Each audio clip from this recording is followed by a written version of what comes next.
queda grabado y bueno, para tenerlo en cuenta. Esto así queda como registro.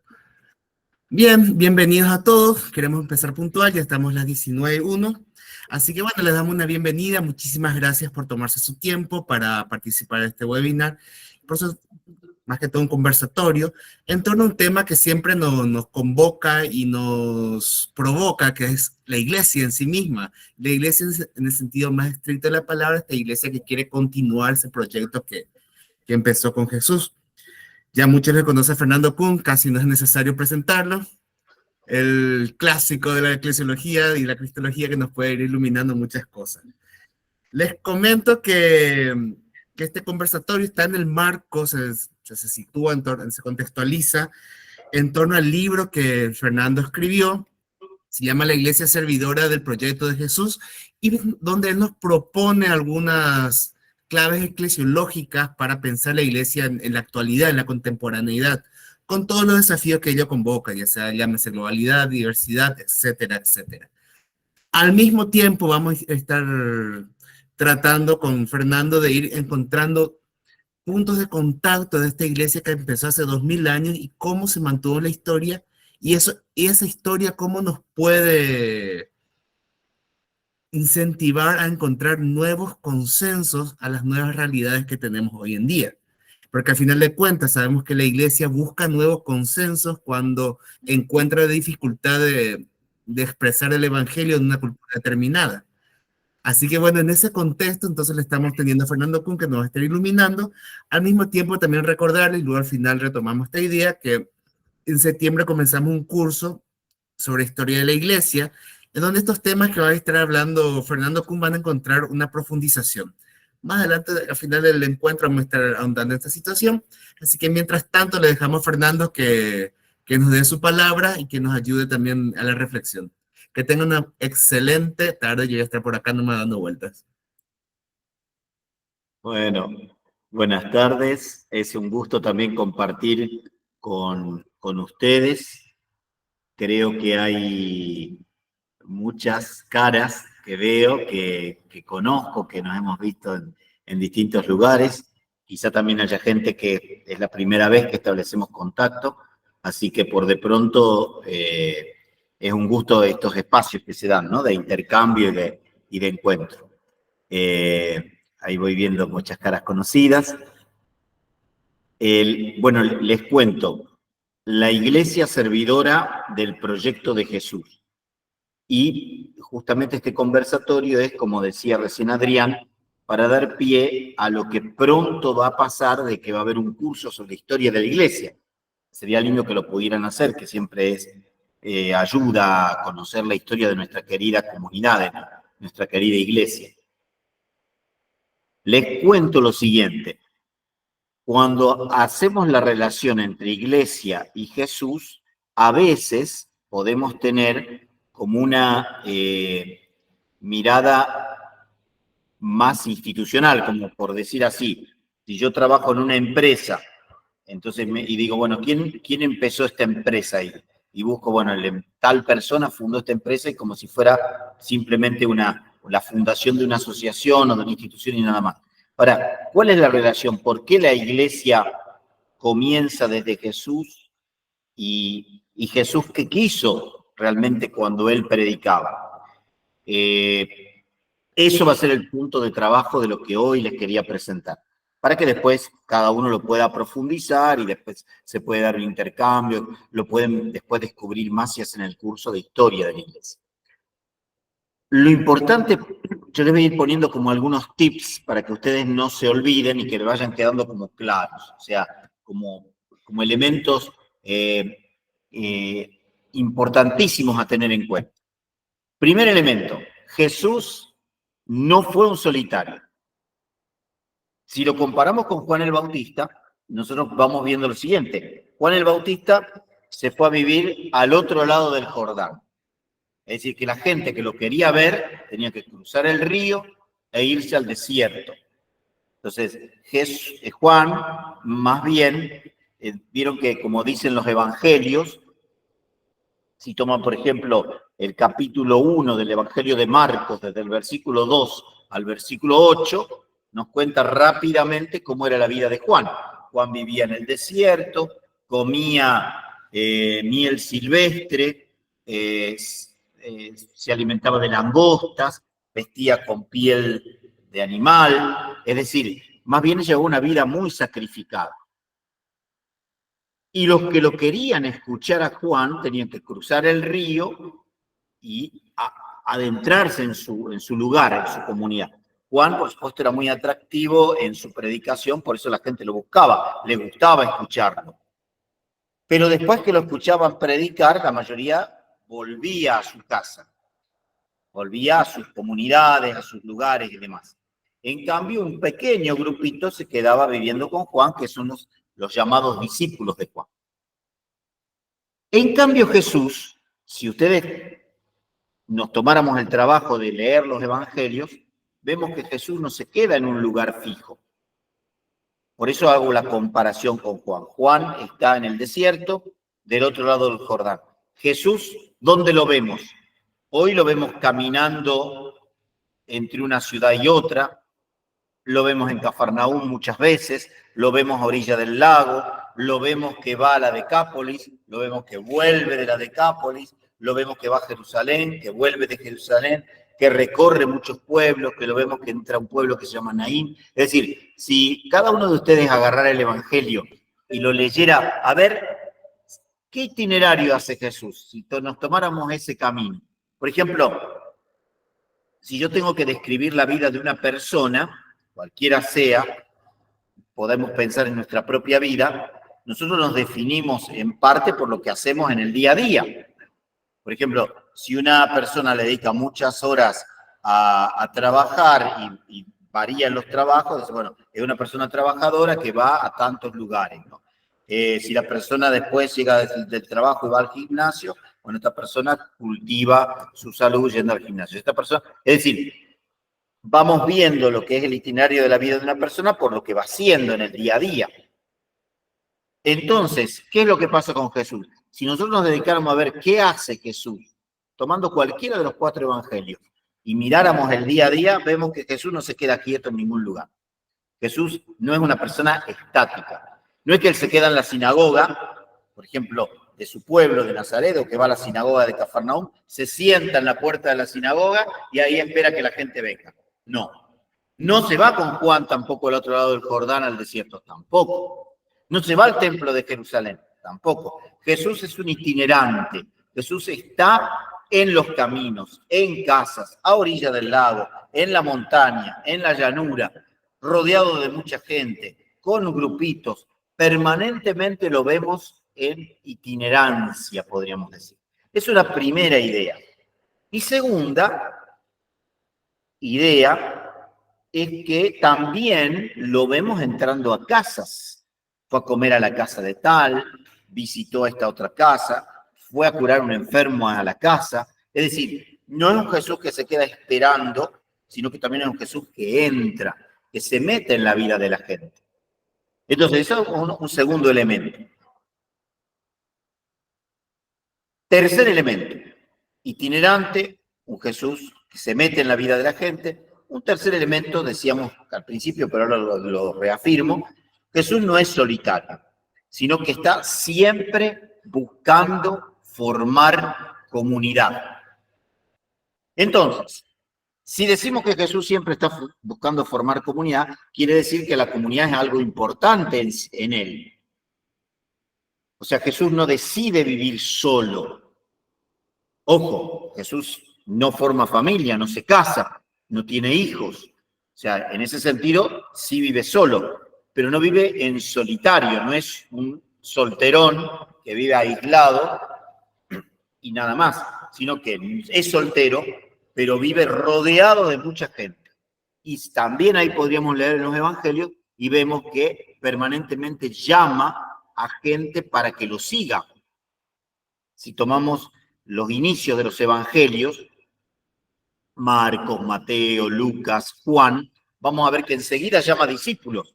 Acuérdense que pasa por la orilla del lago y llama a Simón y a su hermano Andrés, llama a Santiago y a su hermano Juan, va a la mesa de los publicanos y lo llama a Leví, también denominado Mateo, Vemos, lo invita a Natanael en el capítulo 1, versículo 46, en adelante de Juan. Es decir, va llamando discípulos para que estén con él.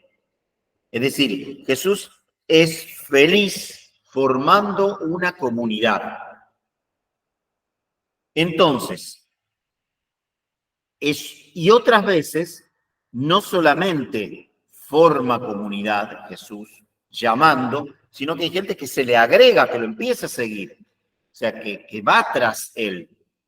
Acuérdense, Marcos 10, del 46 al 52, había un ciego a la orilla del camino que se llamaba Bartimeo, el hijo de Timeo, que grita, Señor, hijo de David, ten compasión de mí. Y el texto dice, Jesús le devolvió la vista. Y entonces se puso a seguirlo. Es decir, se convirtió también en un discípulo. Por eso recordamos hasta el nombre de él, porque pasó a ser uno de los discípulos. O sea, había gente que a lo mejor se enteraba de que Jesús llegaba a su pueblo, iba, lo escuchaba y después volvía a su casa. Pero hay gente que no vuelve ya a su casa, sino que lo empieza a seguir por donde Jesús va. Entonces, podríamos decir, recapitulando, Jesús es un itinerante, no tiene domicilio fijo.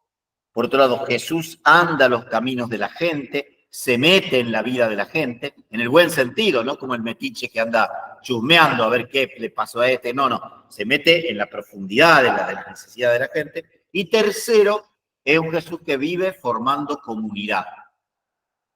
El capítulo 3, versículos 13 y 14 de Marcos, dice, llamó a los que él quiso para que estuvieran con él y salieran a predicar. No dijo, llamó a los que él quiso para que salieran a predicar, sino para que estuvieran con él y salieran a predicar. O sea, comunidad y misión. Entonces, cuando nosotros decimos qué es la iglesia, la palabra iglesia es una palabra que nosotros la usamos en castellano, en español, no es la lengua que hablamos, decimos la iglesia. Para mucha gente, nuestros familiares, vecinos, amigos, confunden la iglesia con el templo, con la casa, el lugar donde nos reunimos. Eso simbólicamente es la iglesia, pero siempre y cuando contiene a una comunidad. Nosotros decimos la iglesia es más que las paredes, es más que una torrecita, es más que un lugar con bancos y un altar. La iglesia somos todos nosotros, nosotros somos iglesia. Pero entonces acá viene la pregunta, ¿qué quiere decir iglesia? ¿De dónde viene la palabra? Entonces, si empezamos a hurgar y decimos, bueno, iglesia viene de eclesía, que es una palabra griega, eclesía. Entonces decimos, ¿y eclesía qué querrá decir? Y eclesía viene de una palabra judía, hebrea, que es cajal. Cajal. Cajal, eclesía, iglesia, ¿qué quiere decir? Comunidad reunida. Asamblea reunida. Es decir, la iglesia en su esencia, en su ADN, en su código genético, es comunidad. No es libre asociación. Muchos cristianos, quizá el gran defecto que tenemos como cristianos, y que acá veo que hay catequistas, gente que trabaja animando comunidades, es como cambiarle el chip a la cabeza de muchas de nuestras personas con las que nosotros trabajamos y nos movemos, que piensan que la iglesia es una asociación, como un club. Que yo me anoto, voy, cumplo un horario, hago mi deporte favorito, pero después me vuelvo a mi casa. Voy a la iglesia, voy a misa, doy catequesis, voy a Cáritas, participo en un grupo y después me vuelvo a mi casa. Eso es importante, no está mal, pero la iglesia es más que eso, es comunidad de vida. Jesús dice, llamó a los que quiso, a los que él quiso, para que estuvieran con él permanentemente y enviarlos a predicar. Entonces, nosotros somos desde los pies hasta la cabeza comunidad. Y eso es ser iglesia. Entonces, claro, pero entonces decimos, mucha gente piensa, ¿por qué me tengo que reunir? Si resulta que la que va a la iglesia o el que va es peor que yo, se golpea el pecho y yo le conozco todas las cosas que hace, puede ser cierto, no importa eso. Pero él, como yo, y ella, como yo, estamos todos llamados por Dios a formar comunidad.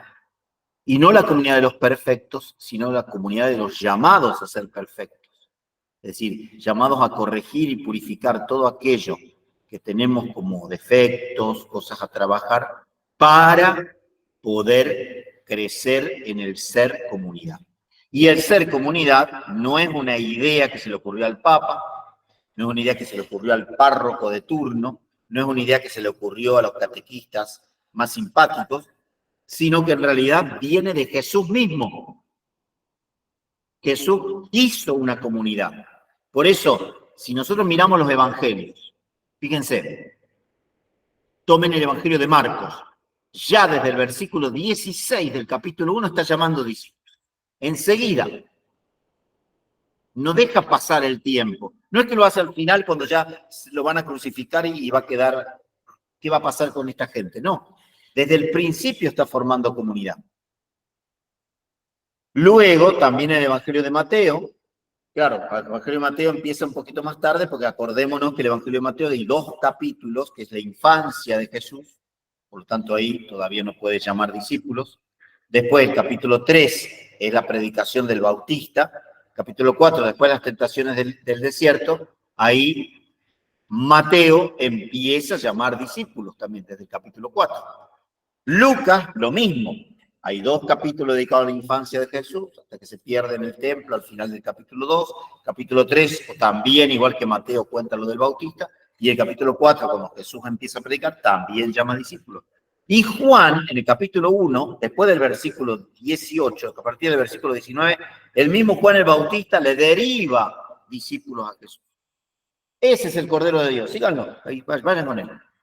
Es decir, interesante porque la comunidad está en el origen, desde el inicio. Y al final de los evangelios vamos a ver una comunidad reunida que es invitada a salir a predicar. Por lo tanto, ser comunidad es fundamental para el que cree en Jesús. Ahora, ¿esa comunidad cómo se llama? Se llama iglesia. Porque iglesia quiere decir comunidad, no es otra cosa.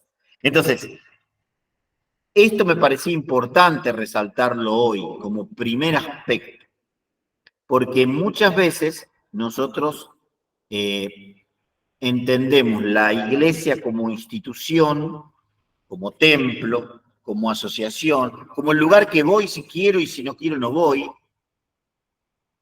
No, o sea, tengo que ser comunidad iglesia en mi casa, con mi esposa, mi esposo, mis hijos, mis hermanos, con quien viva. Tengo que ser comunidad iglesia con mis vecinos y tengo que ser comunidad iglesia con los que asistimos y participamos formalmente de la comunidad.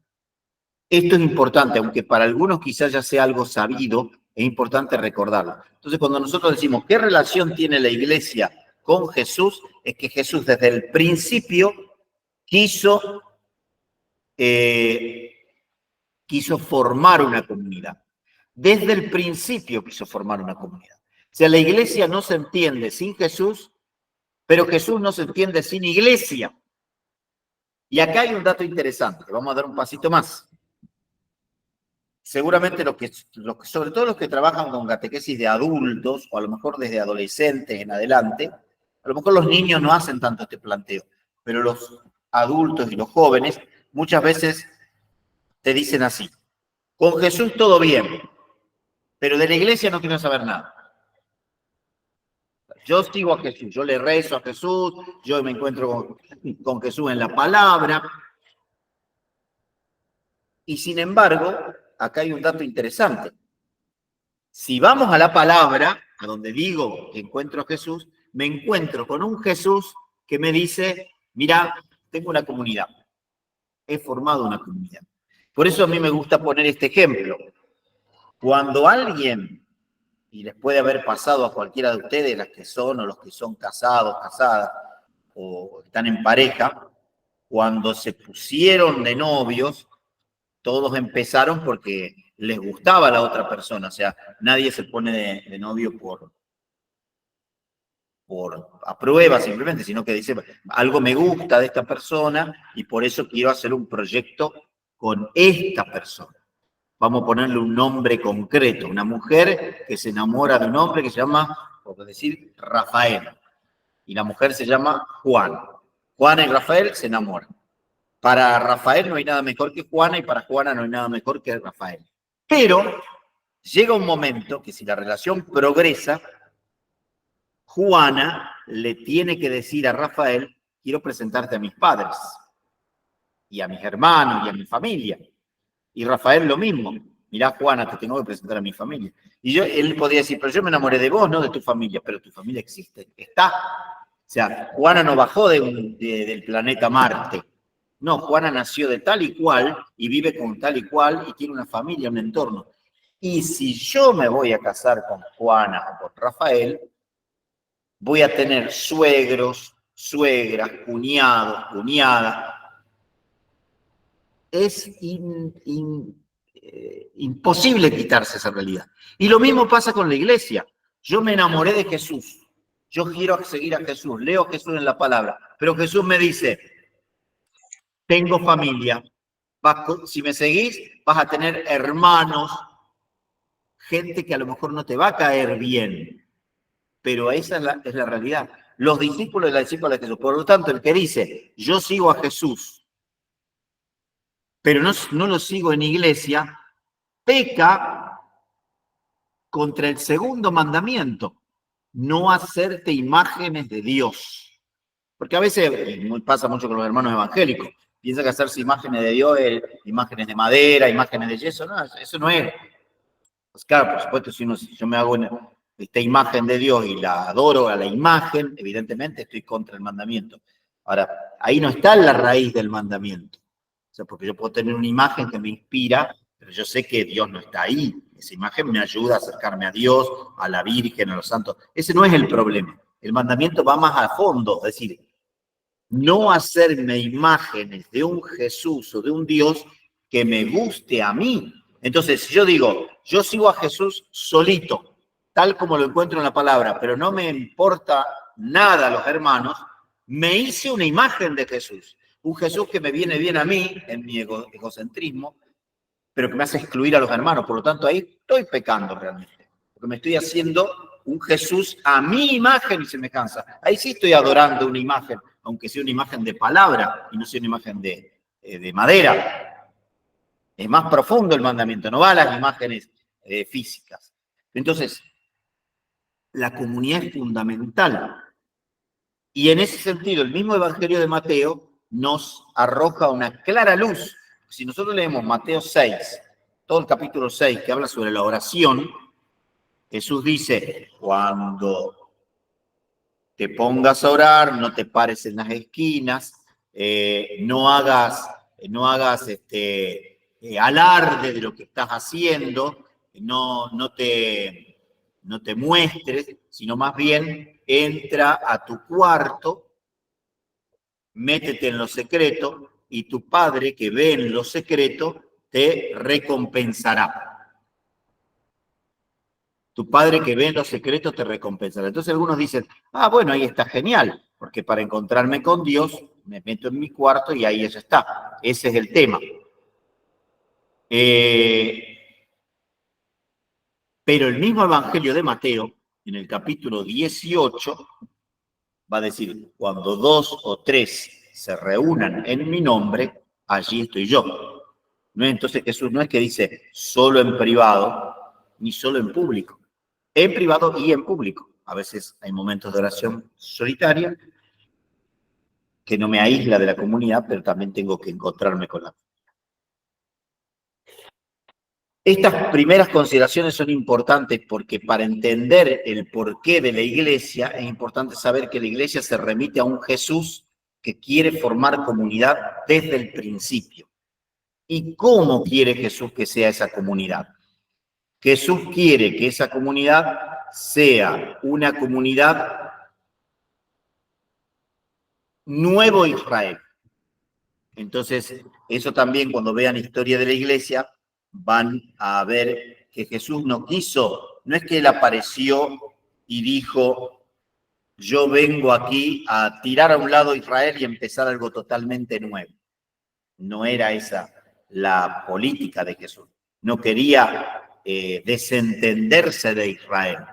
Acuérdense, si toman Mateo 10, cuando elige a los 12, vieron que está la lista de los 12, y Jesús cuando les da las consignas para ir a predicar, le dicen, no entren a casa de extranjeros, no vayan a tierra de samaritanos, sino que vayan a las ovejas perdidas del pueblo de Israel. ¿Qué quiere decir? Que Jesús primero quería restaurar a las ovejas perdidas del pueblo de Israel. ¿Y quién eran las ovejas perdidas? Era la gente que estaba marginada, que nadie les daba bolilla, eran los pastores alejados, eran esos pescadores a los que nadie les prestaba atención, era la gente de los márgenes, los que vivían lejos porque tenían alguna enfermedad o algún demonio del cual liberarse. Entonces, esas son las ovejas perdidas, no los que estaban bien justitos, encuadraditos en la ley, los fariseos que se las sabían todas, los que ya cumplían la ley. Jesús dice, como dice en alguna ocasión, dice, yo no he venido a buscar a los sanos, o sea, el médico no va a buscar a los sanos, sino va a buscar a los enfermos. Es decir, bien, vengo a salvar a las ovejas perdidas del pueblo de Israel. Entonces, en este caso, Jesús no es que quiere ir contra Israel, sino que quiere que Israel se restaure plenamente y ese Israel restaurado sea la comunidad iglesia que después salga a todos los pueblos. Por lo tanto, Jesús no es que de entrada él quiere fundar una iglesia totalmente nueva, sino que quiere que Israel sea el motor de esta nueva etapa de la iglesia.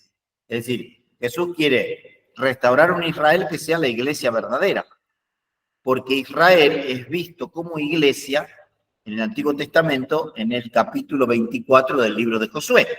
Cuando se hace la alianza de Siquem, Josué le dice, ¿ustedes quieren seguir al Señor o no?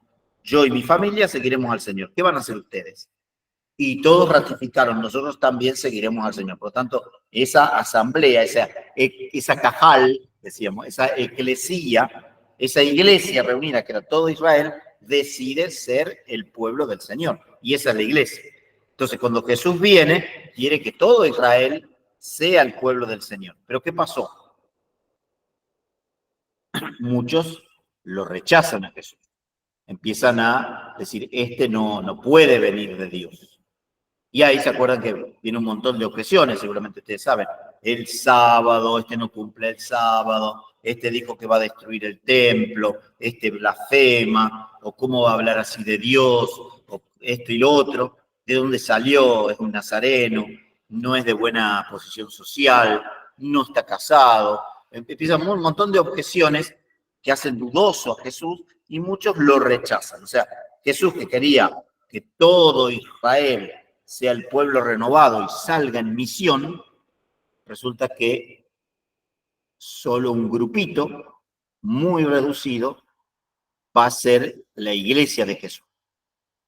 O sea, va a ser la comunidad que lo va a seguir a Jesús. Ahora, de ese grupo, ¿se acuerdan que hace un ratito les citaba este texto de Marcos 3, 13, 14? Dice, eligió a los que él quiso para que estuvieran con él y para enviarlos a predicar. Y ahí hace una lista de 12 nombres. Esos 12, ¿por qué 12? Porque no 10, ni 11, ni 15. ¿Por qué tienen que ser 12? Porque para los israelitas, para los judíos, era importante el número 12 porque les recordaban a las 12 tribus de Israel que venían de los 12 hijos que había tenido Jacob, de donde venían toda la esencia, la base, la fundamentación del pueblo. Entonces, esos 12, pero que ya no eran hermanos entre sí, hermanos de sangre, ni todos venían de distintas tribus, sino que estos 12 que ahora venían de una proveniencia nueva, algunos pescadores, otros publicanos, otro un guerrillero, zelota, otros de distintas proveniencias, esos 12 tenían que formar la matriz del nuevo Israel, esos 12. Tenían que formar la matriz del nuevo Israel. Por eso que el Apocalipsis va a decir lo siguiente. Perdón, un segundito. Esos 12 del antiguo Israel, de las 12 tribus, más los 12 elegidos, 12 por 12, más la multitud de todos los elegidos, es multitud en la mentalidad simbólica judía, se dice miles, multitudes, 12 por 12 por 1000 da 144.000 elegidos, que es el número del Apocalipsis. Es decir, la iglesia va a ser la comunidad de los 144.000, es decir, de aquellos miembros del antiguo Israel restaurado por el nuevo Israel, simbolizado en estos 12, por la multitud de todos los que acepten el mensaje del Señor, que son esos 1000, por lo tanto es un número no real, sino simbólico, no es un número cuantitativo. O sea, 144.000, cuando ya aparece el 144.001 ya no entra, no, es un número simbólico. Entonces, ¿qué es lo que queremos entonces decir? Jesús quiere restaurar a Israel. Israel se resiste en gran parte y queda solamente un grupo reducido, muy reducido. Si esos poquitos que habían quedado se hubieran encerrado, la iglesia hubiera muerto ahí, no hubiera seguido, y hoy no estaríamos acá reunidos. Pero ¿qué pasó? Los evangelistas nos van contando. Mateo diciendo que, Mateo va a decir que al final Jesús, el resucitado, los manda a esos, dice, vayan a todos los pueblos. Es decir, no se queden ya. ¿Se acuerdan que en Mateo 10 le había dicho, restauren las ovejas, vayan a las ovejas perdidas del pueblo de Israel? Ahora el resucitado les va a decir, Mateo 28, del 16 al 20, Mateo le va a decir, vayan a todos los pueblos y enséñenles todo lo que yo les he enseñado. Esa idea, que aparece fuerte en Mateo, como que abre a la universalidad. Es decir, esa comunidad de Jesús ya no va a ser solamente cerrada para que primero se restaure Israel y después Israel salga. Como la mayoría de los de Israel se cerraron, los que quedaron, ese grupito, tienen que salir hacia todos los rincones. Lucas va a decir lo mismo al inicio del capítulo 1, del versículo 1 en adelante de los libros de los Hechos. Por las dudas saben que Lucas escribió los evangelios y los hechos, ¿no? Su propio evangelio y los hechos como continuación. Les dice, y ahora yo los envío a Jerusalén y hasta los confines de la tierra. Entonces, Lucas después va a recordar el capítulo 2 del libro de los Hechos, que viene el Espíritu Santo, derrama sus dones sobre esa comunidad cerrada, con miedo, que estaba en ese piso superior de la casa, y de golpe salen hablando todas las lenguas, salen con lenguas de fuego para todos los rincones, y esa es la iglesia que surge de Jesús. Entonces, resumiendo, podríamos decir, la iglesia brota de Jesús. ¿Por qué? Porque Jesús quiere comunidad, porque Jesús no fue un solitario, porque Jesús llamó desde el principio y porque Jesús quería restaurar a Israel. Al principio la idea era que Israel se restaurara y saliera en misión, que fuera la iglesia misionera el mismo Israel.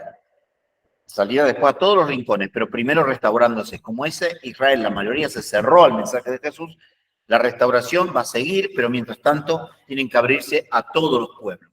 Y ahí los que van a abrir, que nos muestra también el libro de los Hechos, son dos amigos nuestros, Pedro y Pablo.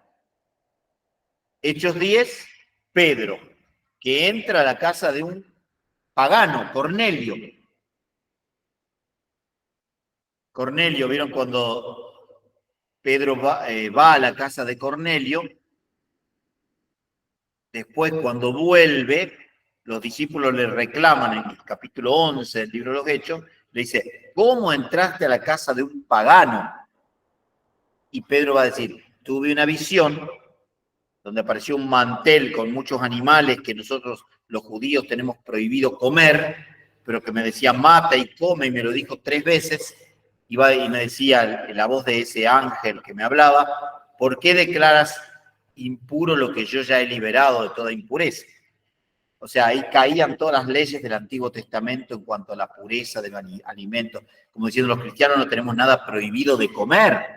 O sea, no hay cosas prohibidas. Que eso todavía hay grupos religiosos, los testigos de Jehová, que no aceptan las transfusiones de sangre, que no comen alimentos con sangre, los adventistas del séptimo día, muchos grupos que retroceden al Antiguo Testamento, desconociendo ese texto de Hechos 10, donde ya toda prohibición quedó liberada, ya no tiene efecto. O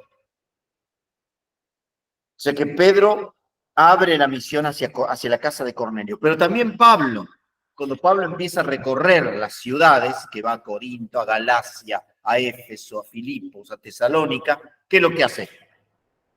Ahí tenemos las cartas de Pablo que las podemos leer. Pablo empieza por las sinagogas y el libro de los Hechos que nos cuenta también la misión de Pablo a partir de su conversión. ¿Qué es lo que hace Pablo? Va a la sinagoga, le predica primero a los judíos, como había dicho Jesús. Pero después cuando los judíos se abren, se convierten, siguen. Pero si no se convierten, Pablo empieza a abrir y empieza a predicar a todos. Entonces, no sé cómo andamos de tiempo. Acá le voy a preguntar a Paula. ¿Cuánto tenemos? ¿Una hora? Perfecto. A las 8 termino. Perfecto. Estamos a 15, poquito más de minutos de las 8. Entonces la idea es, yo resumo y vamos a dejar unos minutos para que puedan poner las preguntas en el chat o levantarlas hacia viva voz y entonces poder dialogar. Hoy, en un resumen muy breve, intenté yo mostrar el origen de por qué es importante estudiar la historia de la Iglesia. Porque a lo largo de los 2000 años, la Iglesia ha intentado, en eso también ustedes no se engañen como catequistas, como formadores. Vieron que a veces, sobre todo en algunos ambientes, se dice, esta época de la historia de la Iglesia fue oscura totalmente.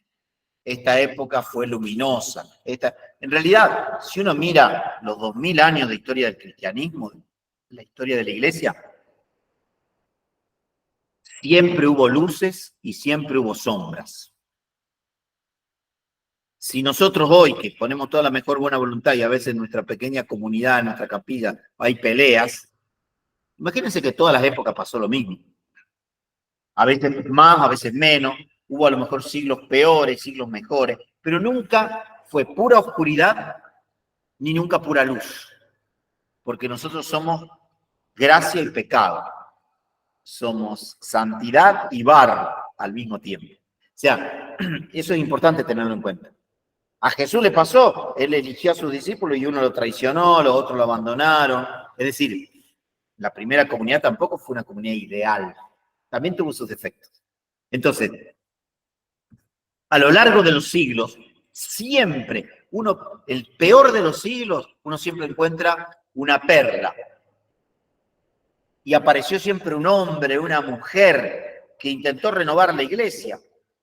Si uno leyera, por ejemplo, la vida de Catalina de Siena en el siglo XIV, una laica que apenas tenía estudios, y transformó la iglesia, hasta el Papa la escuchaba.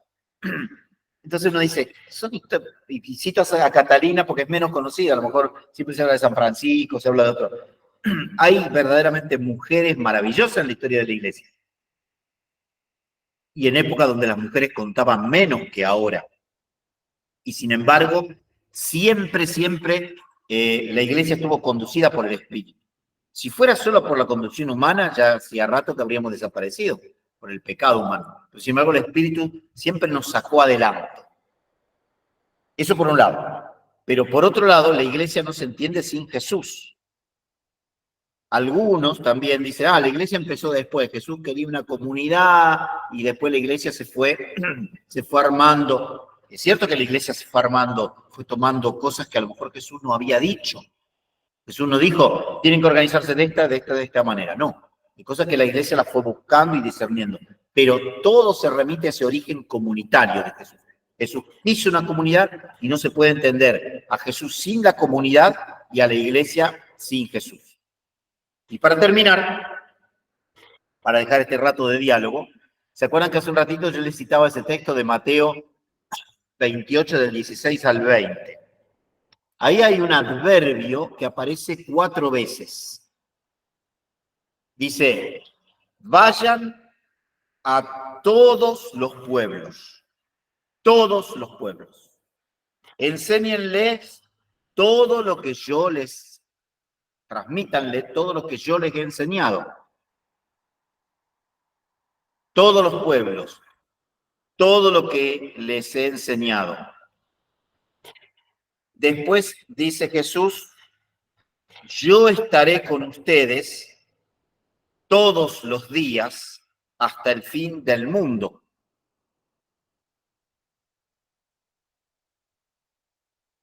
Estas ideas de totalidad hacen referencia a la universalidad.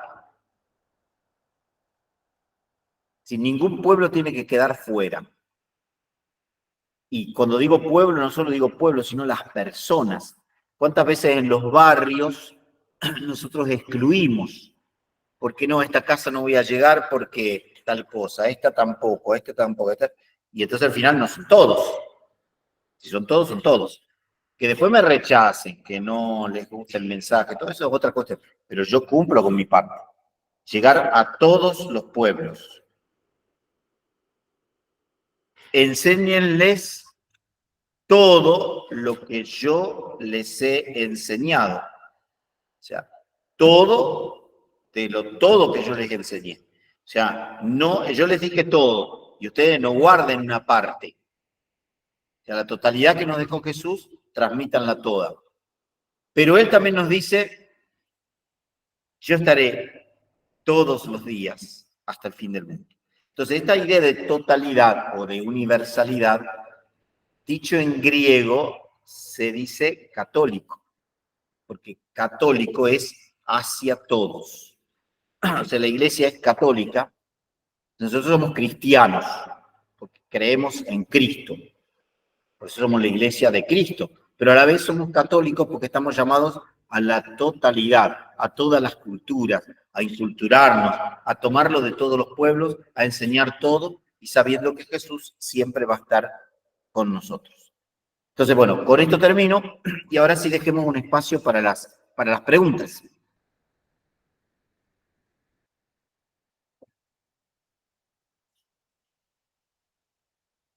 Pueden poner el signito de levantar la mano y yo les voy habilitando, les voy diciendo que...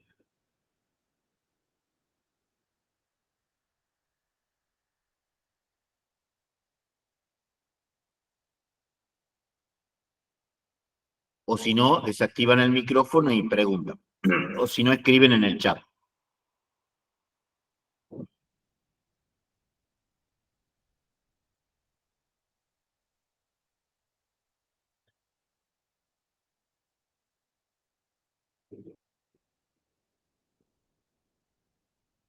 A ver, ¿no hay nadie? Claudia. Muy claro, muchas gracias.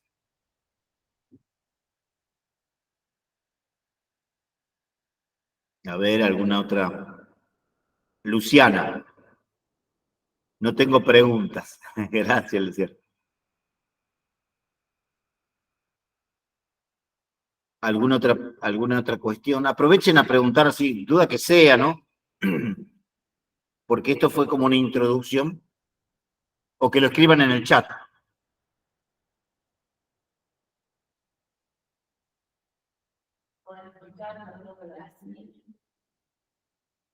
Gracias, Ariel. Saludos de Brasil.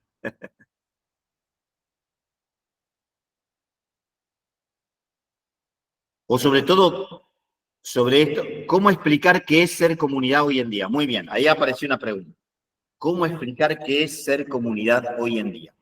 Bueno, ser comunidad es hoy en día, me gusta esta parte hoy en día, porque uno puede decir que es ser comunidad, pero no vale lo mismo como lo entendía una persona en 1890, en 1950 y hoy en 2024. Porque hoy, a veces, la vida de mucha gente pasa también por las redes. A veces, hace poquito cuento un caso, un muchacho que se había convertido siguiendo a un influencer, empezó decidió bautizarse, hacer la primera comunión y todo eso. Y cuando fue a la iglesia a hacer la primera comunión y miraba a la gente que estaba en el templo, dice, yo no conozco a nadie de los que están acá, pero toda mi comunidad está en las redes. Es decir, la gente hoy, las redes no es solamente un lugar de información, un lugar, sino que a veces es un espacio donde se habita. Hay mucha gente que reza por las redes, se encuentra en las redes, intercambia, como estamos ahora nosotros. Capaz que si esto lo sostuviéramos, supónganse, todas las semanas, y nos comprometemos a charlar un tema, rezar juntos y todo, creamos una comunidad que es virtual, pero que a la vez es real. Entonces, eso también es comunidad. ¿Qué sería? Entonces, un lugar donde yo me siento hermano o hermana de otro, a partir de que sigo a Jesús y trato de comprometer mi vida con ese otro, no simplemente, porque ojo, a veces una tarea que tenemos que tener es no solo ser consumidores de comunidad, hay muchas personas que consumen comunidad, sino también constructores de comunidad. Entonces, todos los que son catequistas, los que son servidores, los que animan la liturgia, los que están en Cáritas, los que son misioneros, misioneras de todo tipo, los que son docentes, los que cualquier tarea, siempre es importante ser creadores de comunidad. Entonces, comunidades que nadie quede fuera, que cada persona pueda plantear sus dificultades, pero que también una comunidad que se nutre en torno a la oración, al compartir la palabra, al compartir también las necesidades, que nadie pase necesidad en la comunidad y demás. Un poco por ahí iría lo de ser comunidad, Mercedes.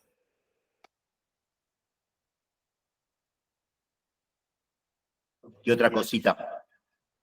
Acá dice Blanca, yo no quiero preguntar, solo agradecerte por la marcha. Empieza esa tarde. Gracias, Blanca. Dice María Elizabeth, qué bueno, qué lindo es tener memoria de cómo fue evolucionando nuestra iglesia.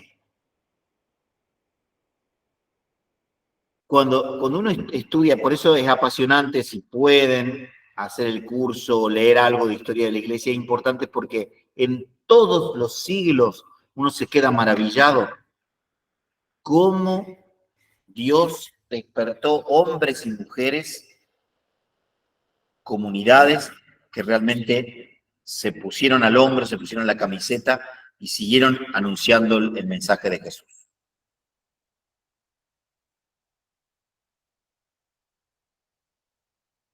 ¿Qué más? ¿Qué otra cosita?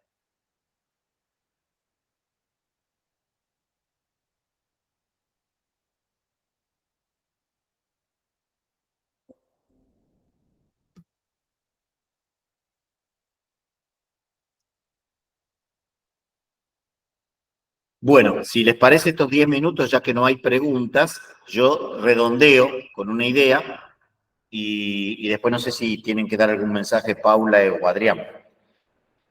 Entonces, redondear lo siguiente simplemente. Jesús, cuando se despide, hay un texto muy bonito que es del Evangelio de Juan, capítulo 16, de los versículos 7 al 13, donde Jesús dice, yo me voy, tengo muchas otras cosas que decirles, pero ahora no entenderán. Y Jesús es un gran pedagogo, decía, en 3 años les he dicho muchas cosas, les he explicado parábolas, etcétera, pero hay muchas cosas que quizás todavía no las entienden. Entonces Jesús dice, les voy a enviar al Espíritu que los conducirá a la verdad siempre más plena. Entonces, Jesús le dejó a la iglesia la tarea de dejarse guiar por el Espíritu. Jesús no nos habló de todos los temas, porque Jesús no podía anticiparse 2000 años y decir, bueno, ojo que en el año 1983 va a pasar esto. No, que Jesús no lo vemos eso en los evangelios, sino que la iglesia tuvo que en cada época discernir. Y por eso deja también a algunos hermanos que tienen que acompañar a la comunidad, ayudarla a discernir. Algo expresan los evangelios cuando hablan de esto de atar y desatar. Lo que ustedes aten, yo lo ataré, lo que ustedes desaten en la tierra, yo lo desataré en el cielo. Esa idea es un poco, bueno, yo confío en la comunidad, que en nombre de Jesús tiene que buscar la voluntad de Dios. Acuérdense, solamente leyendo los hechos de los apóstoles, y con esto termino. La comunidad que es incompleta, ¿qué hace Pedro? Convoca a la comunidad y dice, miren, uno de los nuestros traicionó a Jesús, desapareció, y ahí lo eligen a Matías. Resuelve. Jesús no les dijo, si llega a fallar uno de ustedes, elijan. No lo tuvieron que descubrir. Y más adelante, en el capítulo 6, cuando ven que algunos estaban desatendidos, se vuelven a reunir y dicen, ¿qué hacemos para atender a los grupos de los inmigrantes, de los que no vienen del grupo núcleo duro judío?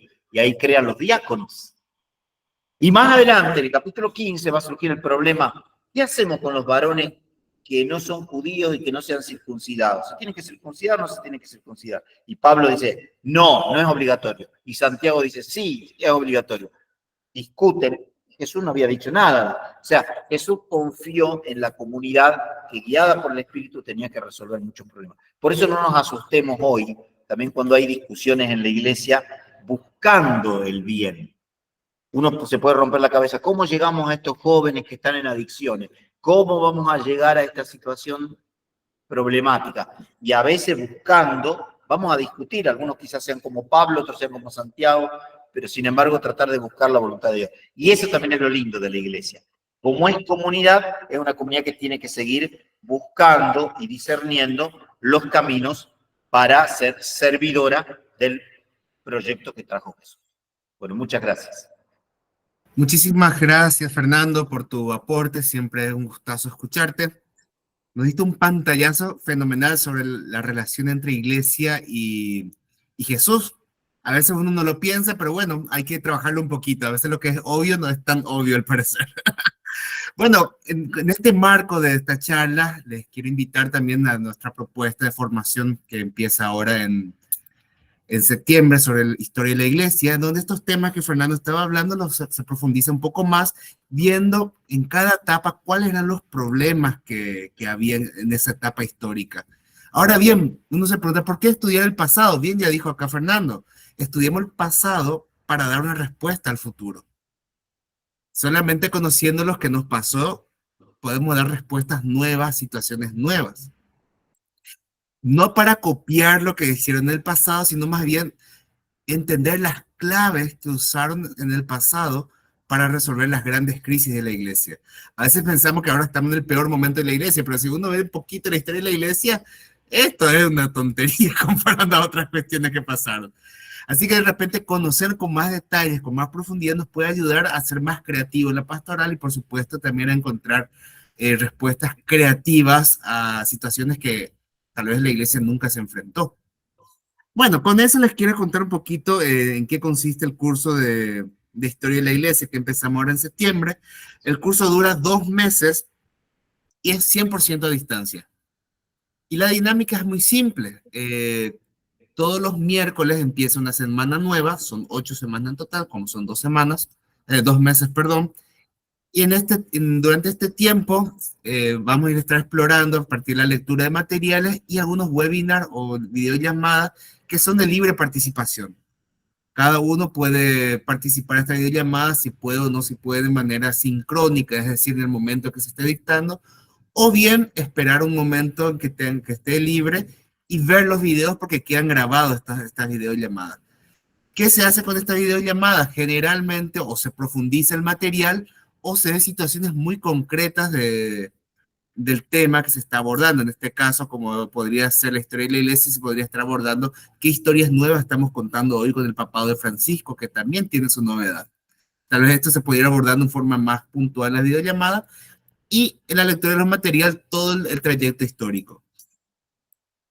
Es bastante ligero el cursado porque cada uno lo va llevando a su tiempo, cada uno lo puede ir manejando de acuerdo a sus intereses, incluso enfocándose un poco más en este tema y no tanto en otros. Este me interesa más, este no me interesa tanto, lo leo más esto. Y ver, encontrando tiempo, por sobre todo, que es lo que más cuesta encontrar ahora, organizarse según el tiempo de cada uno, cómo seguir los materiales. Y al mismo tiempo hay actividades evaluativas que generalmente son de redacción. Se le invita a los alumnos a que puedan plasmar sus ideas, plasmar sus intereses y también sus búsquedas y reflexiones en los trabajos en base a lo que se está leyendo. El curso total son 17.500 pesos argentinos, así que está ahí abierta como diríamos, la invitación. Por las dudas, voy a ser bastante insistente en esto, dejo acá el link donde pueden encontrar un poquito más de información, ya sea en la inscripción o sobre el curso mismo. Acá lo dejo en el chat del grupo. Esta información también lo pueden encontrar en nuestras redes sociales, como en Instagram. Ahí lo pueden encontrar todo. Y el link de la inscripción o más información lo pueden encontrar ahí en el chat del grupo. Bueno, de mi parte es todo. No sé si alguien quiere comentar algo, tiene unas preguntas en torno a este curso o le surgió una nueva duda en torno a Fernando, no sé. Cualquier cosa que quieran comentar.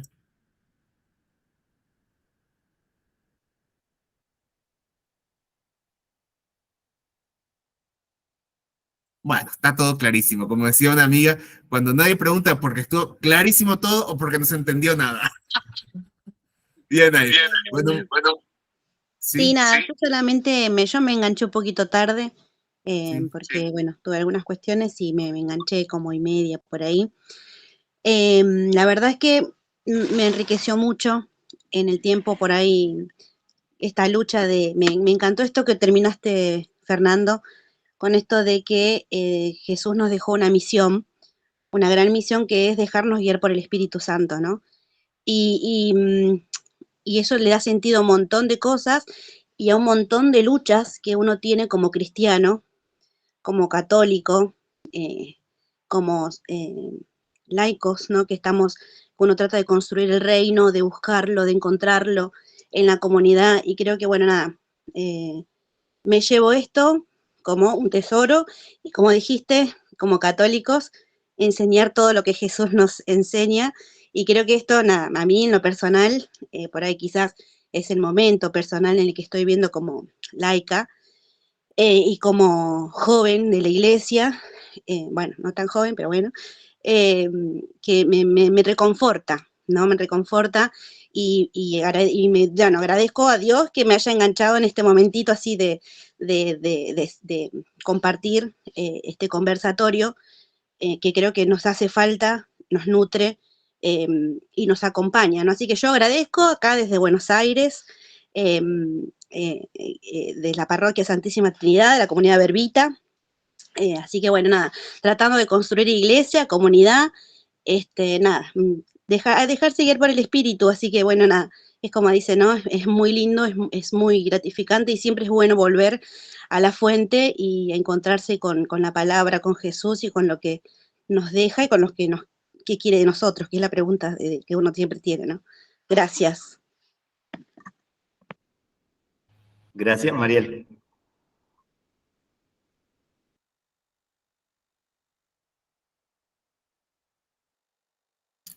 Bueno, llegando ya a este punto, también te quiero agradecer, Mariel, por tu aporte. Siempre estas cosas nos enriquece a todos y nos anima también a nosotros a seguir continuando este trabajo que más allá de la cuestión académica, también es evangelizadora y dar un nuevo espacio, nuevos rumbos a la iglesia.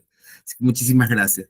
Bueno, por mi parte es todo también. Les agradezco a todos su tiempo, el tiempo que le dedicaron a reflexionar un poquito sobre la iglesia. Sé que una hora es poco, a veces uno queda con más ganas, pero también la vida continúa. Así que yo les quiero agradecer de parte también del CEFIT, específicamente de la parte de extensión de educación a distancia, por el tiempo, y también a Fernando por el espacio que nos dio también de su tiempo. Así que muchísimas gracias, Fernando. Muchísimas gracias a todos y espero que tengan una excelente noche. Chao. Muchas gracias.